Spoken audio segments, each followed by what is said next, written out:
الحمد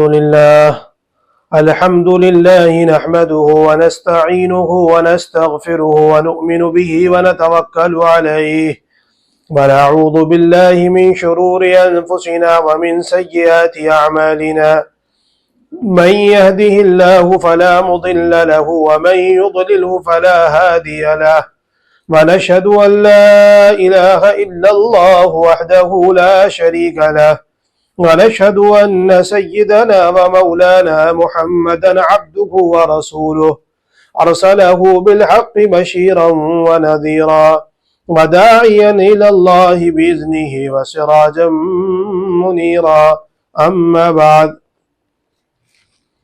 میرے محترم دوستوں اور عزیزوں، اللہ جل شانہ و عم نوالہ نے ہم سب کو اجتماعیت اور اتحاد، اتفاق، محبتیں،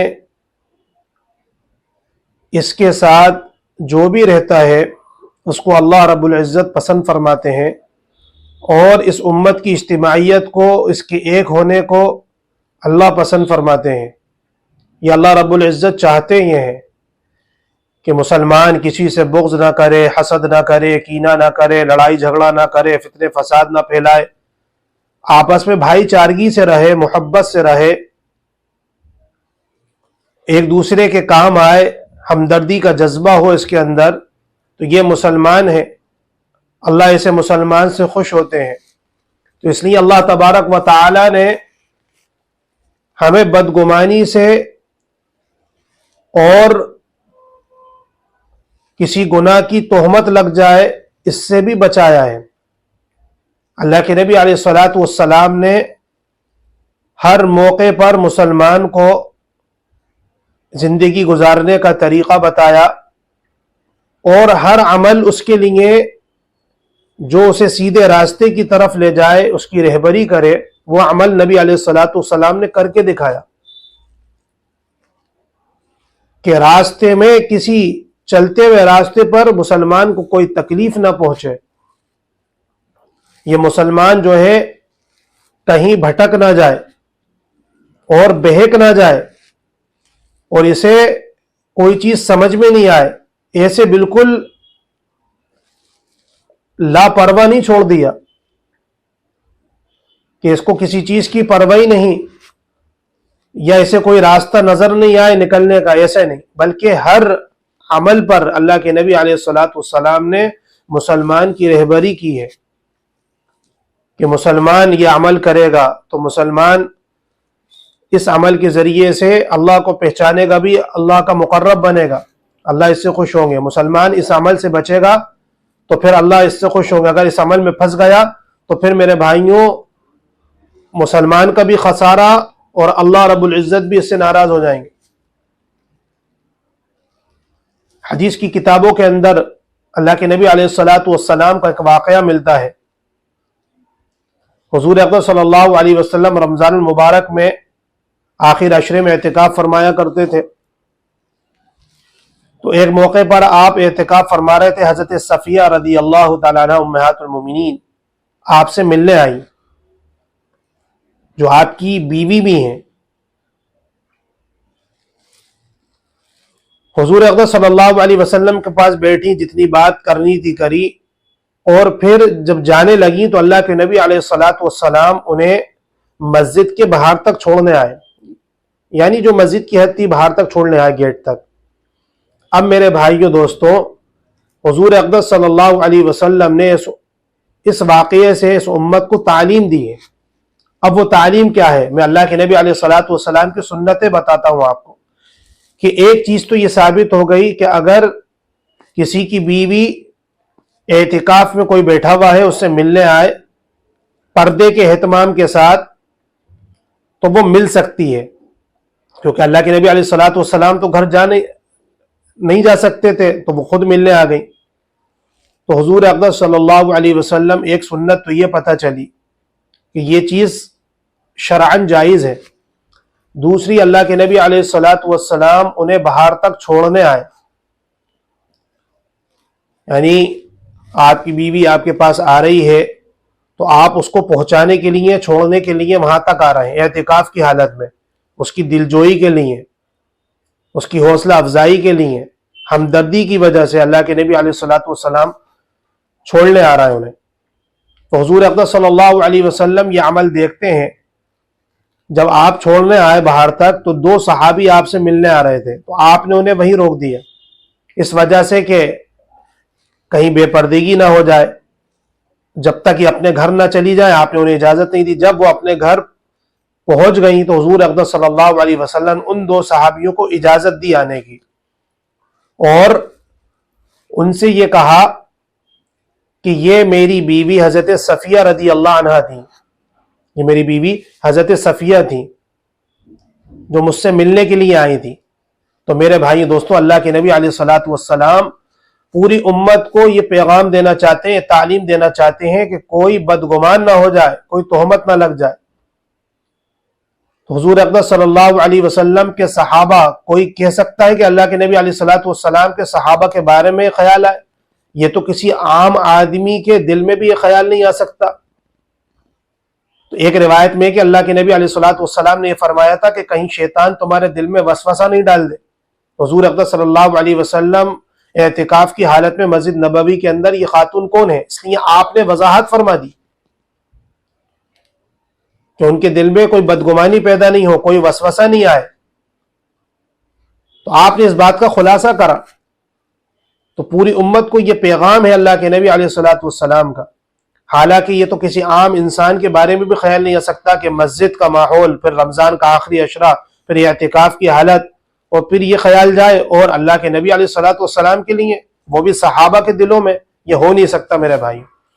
لیکن پھر بھی حضور اقدس صلی اللہ علیہ وسلم نے، روایت میں آتا ہے نا، ایک جملہ ملتا ہے کہ اپنے آپ کو جو ہے گناہ کے کاموں سے بچاؤ، اور جہاں تہمت لگ سکتی ہے ان کاموں سے بچاؤ. جہاں تہمت لگ سکتی ہے ان کاموں سے بچاؤ. تو میرے بھائیو دوستو، اس حدیث سے یہ بات ہمیں پتہ چلتی ہے، اس روایت سے، کہ اللہ کے نبی علیہ الصلوۃ والسلام نے ہمیں یہ تعلیم دی ہے کہ ہمیں ہر اس کام سے بچنا ہے. سب سے پہلا فائدہ تو یہ کہ انسان کا اپنے اوپر بھی حق ہے، دوسروں کے حق کے ساتھ ساتھ اپنے نفس کا بھی حق ہے کہ ہم کوئی ایسا کام نہ کریں جس سے لوگ بدگمان ہوں، یا وہ ان کے دل کے اندر داعیہ پیدا ہو، تہمت لگانے کا خیال پیدا ہو. تو اپنے آپ کو ایسی جگہوں سے بھی بچانا ہے. دوسرا فائدہ یہ کہ ہم جو ہے اس عمل سے کسی کو بدگمان کریں اور ہماری بدگمانی کرنے کی وجہ سے وہ خود جو ہے بدگمانی کے گناہ میں مبتلا ہو جائے. تو میرے بھائیوں، ایسا بھی نہیں کرنا. تو اللہ کے نبی علیہ الصلوۃ والسلام نے ایسے جگہوں سے بچایا کہ نہ ایسی جگہوں پہ جایا جائے، نہ ایسی جگہوں سے گزرا جائے، نہ ایسے کام کیے جائیں کہ جس سے لوگ تمہارے اوپر تہمت لگائیں، یا پھر جو ہے تمہارے اس عمل سے بدگمان ہو.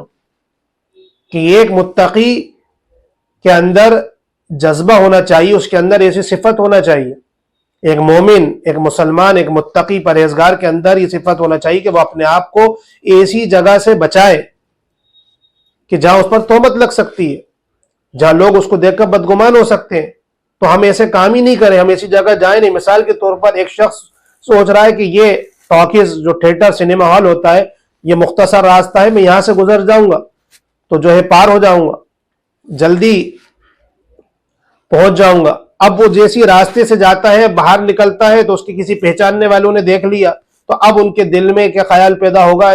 ان کے دل میں یا ان کے اندر، ان کے دل و دماغ کے اندر یہ گمان ہوگا کہ ہو سکتا ہے کہ وہ، آپ نے بھلے وہ پوسٹر نہیں دیکھا ہو فلم کا، اس مووی کا، لیکن وہ خیال یہ ہوگا کہ ہو سکتا ہے یہ دیکھنے آئے ہوں گے.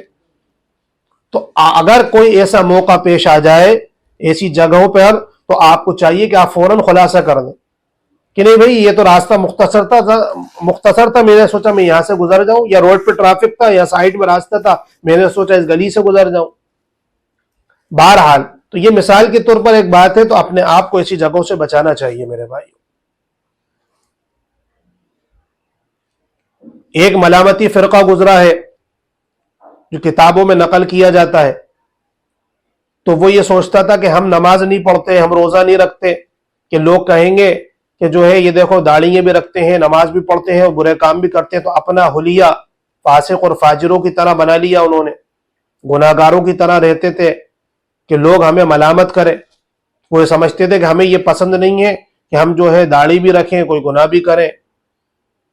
تو علماء کرام فرماتے ہیں کہ نہ ان کا یہ طرز عمل صحیح تھا، نہ جو ہے تقلید کے قابل ہے، اور نہ بزرگوں سے ثابت ہے، نہ قرآن اور حدیث شریعت سے ثابت ہے کہ آپ اپنے ایک عمل کی وجہ سے جو ہے اللہ کے حکم کو توڑ رہے ہو.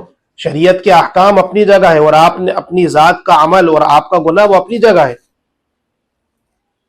کہ آپ یہ سوچیں کہ میں نماز پڑھ رہا ہوں، جو اللہ تعالیٰ نے نماز پڑھنے کا حکم دیا اجتماعیت کے ساتھ مسجد کے اندر، تو پڑھنا ہے. کہ مردوں کو تو یہی حکم ہے کہ مسجد کے اندر جا کر نماز پڑھو، اگرچہ جائے کہ نفل نماز گھر میں پڑھی جائے، دوسری عبادتیں گھر میں کی جائے. اب آپ یہ سوچو کہ نہیں میں تو جو ہے ریاکاری ہوگی، لوگ دکھاوا سمجھیں گے، ہم یہ نہیں کرتے، تو میرے بھائیوں پھر یہ چیز درست نہیں ہے. اگر ایسا کوئی خیال بھی آتا ہے ریاکاری کا یا دکھاوے کا، تو پھر آپ استغفار کریے، اللہ معاف کرنے والا ہے. لیکن اس چیز سے کہ ہم جو ہے گناہگار ہیں، فاسق ہیں، فاجر ہیں، نہ ہم داڑھی رکھتے، ہم تو گناہ کھلم کھلا کر رہے ہیں، وہ اس کے اندر تو پابندی نہیں کر رہا ہے، لیکن اس کی وجہ سے اللہ کے ایک حکم کو بھی چھوڑ رہے ہیں.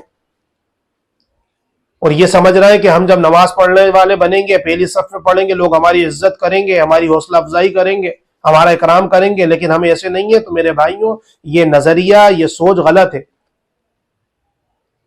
ہاں پچھلے زمانے میں کچھ لوگ ایسے ہوں جن کی ایسا حال، ایسا غلبہ ان پہ ہو گیا ہو کہ وہ ایسا عمل کرتے ہو، تو لیکن یہ کوئی عمل شریعت کا کوئی تعلق نہیں اس عمل سے. علماء کرام فرماتے ہیں انسان کا گناہ وہ اپنے لیے ایک الگ، اگر اللہ نہ کرے ہو جائے، اجتناب کرنا چاہیے، پرہیز کرنا چاہیے، لیکن آپ اس وجہ سے کہ ہم جو ہے اللہ کا حکم چھوڑ دیں، نہیں میرے بھائیوں دوستوں، آپ کو شریعت کے ہر احکام بھی پورے کرنا ہے، اور اگر کوئی گناہ بھی ہو رہا ہے تو اللہ سے استغفار کرنا ہے. اللہ تعالیٰ تو غفور الرحیم ہے، کرم کرنے والے ہیں، معاف کرنے والے. تو اس روایت کے اندر حضور اقدس صلی اللہ علیہ وسلم ہمیں یہ بات بتاتے ہیں اس واقعے سے، کہ یہ واقعہ حضرت صفیہ والا بخاری کے اندر بھی ہے، اور دوسری حدیث کی کتابوں کے اندر بھی واقعہ موجود ہے. تو میرے بھائیوں دوستو، اس لیے جو ہے ہمیں ایسے مواقع اور ایسے موقعوں سے، ایسی جگہوں سے بچنا ہے جہاں تہمت لگ سکتی ہے، لوگ بدگمان ہو سکتے ہیں.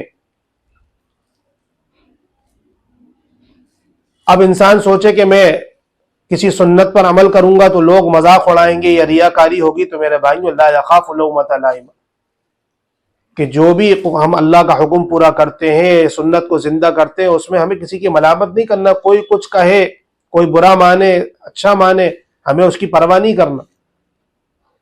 ہمیں اللہ کے دین پر عمل کرنا ہے، نبی کے طریقے کو زندہ کرنا ہے. اس میں یہ چیز نہیں ہے کہ اس میں دکھاوا ہوگا، ریاکاری ہوگی، ہم تو یہ عمل نہیں کرتے. کہ ہر نیک عمل اللہ کے لیے کرنا ہے، اور ہر جو ہے برے عمل اللہ کے خوف سے بچنا ہے، ہر برے عمل سے.